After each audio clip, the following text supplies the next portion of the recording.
Ivone do Amaral Pereira é uma das médiuns mais importantes da história do espiritismo no Brasil. Psicografou 12 romances e escreveu 4 livros e dedicou sua vida ao espiritismo. Depois do jantar, ela nos chamava, nós ficávamos sentados com ela à mesa da cozinha e ela fazia um trabalho de evangelização conosco. E foram as primeiras noções de evangelho que eu tive, foram assim, com ela, lá na casa da minha mãe.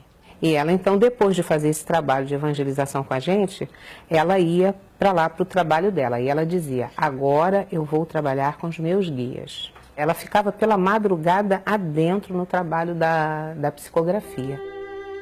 Ivone nasceu no dia 24 de dezembro de 1900, na Vila de Valença, hoje Rio das Flores, no Rio de Janeiro.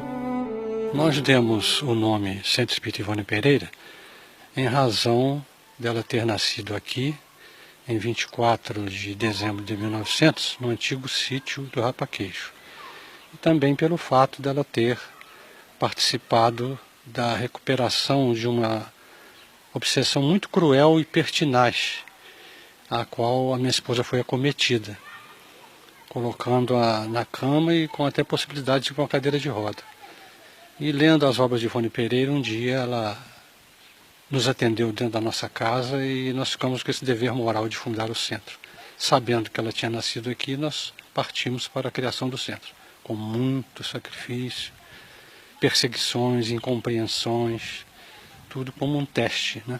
Para que nós pudéssemos ter esse prazer de fundar esse centro. Buscamos manter a psicosfera do Centro Espírita Ivone Pereira como a psicosfera de um local santo, que ela assim dizia. Como tal, essa psicosfera precisa ser preservada através dos frequentadores, com o exemplo dos dirigentes, no estudo da codificação de Kardec e também na preparação de todas as reuniões, que devem ter início na hora certa, com toda aquela preparação que o Espiritismo nos direciona, nos ensina.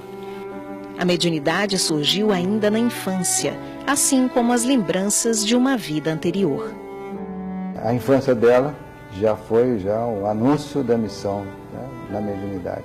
Ela começou a vida desde o berço já com fenômenos mediúnicos. E na infância também convivia com os espíritos naturalmente, a ponto de não distinguir e não dar a importância que um adulto daria, né? Para ela eram criaturas que se movimentavam. E uma das mais assíduas nessa visão dela era justamente o Roberto de Canalejas, que havia sido um marido, né, que sofreu dela um perjúrio, né, uma traição, a juventude dela marcada justamente por esse sentimento de culpa, né, pelo que havia feito, né, em existência passada. Então era um sofrimento bastante intenso. Mas a doutrina ela já conhecia, né? Os guias espirituais já a socorriam e ela conseguiu atravessar essa fase de juventude também. Aos 12 anos, ganhou do pai o Evangelho segundo o Espiritismo. Um ano depois, já frequentava sessões espíritas em que atendia espíritos sofredores, especialmente suicidas, por quem tinha particular carinho. Ela recolhia, então, os nomes das pessoas que apareciam nos jornais, nos obituários, que haviam suicidado, e orava por eles. E orava durante anos. E com isso, ela angariou muita simpatia desses espíritos.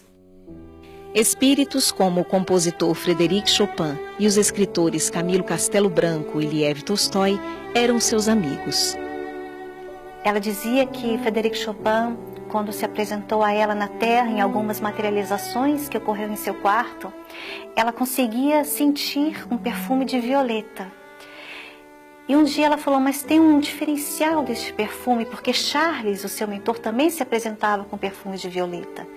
Então Frédéric Chopin um dia se mostrou a ela e falou, mas são violetas colhidas em dias de chuva, e entregou para ela. Como não nos emocionarmos diante da materialização de um espírito que foi um grande representante do belo na Terra e que se compadece diante da vida de uma médium sofrida e humilde, que nada sabia sobre ele, mas que se transformou numa grande amizade. Foi um grande presente para ela, por certo.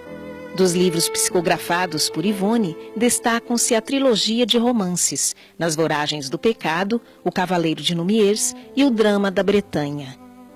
Mas a obra-prima de sua mediunidade foi o monumental Memórias de um Suicida, ditado pelo espírito Camilo Castelo Branco. Entusiasta das obras de Allan Kardec, era uma apreciadora de boa literatura, lia clássicos espíritas e não espíritas. Escritora de raro talento, lançou os livros Recordações da Mediunidade e Devassando o Invisível, em que narra suas experiências mediúnicas. Foi médium receitista e, ao longo de toda a sua vida, correspondeu-se com pessoas do mundo inteiro, a quem oferecia conselhos, consolação, amizade. O que nos aprecia mais em Ivone é a sua conduta moral, é a sua presteza à doutrina espírita. Conforme nós dissemos, a sua concisão, precisão, firmeza, clareza, perseverança. Isso realmente nos emociona muito.